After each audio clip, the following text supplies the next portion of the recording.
How can you change your name on Messenger? Today in this video, I'll show you exactly how to do that, so please follow up with me. First, of course, make sure you have your Messenger app updated to the latest version and then go ahead and open it.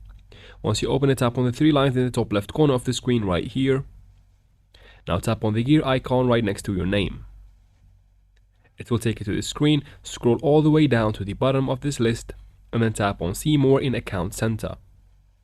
Of course, it will take you to your Account Center, choose Profile, and then choose your Facebook account.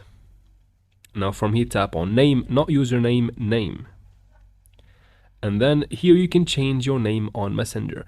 I cannot because I have already confirmed my name using an ID card, but just type right here on the name and change it. But keep in mind that you can only change your name once in 60 days, and just like that, your name will be changed for both Facebook and Messenger.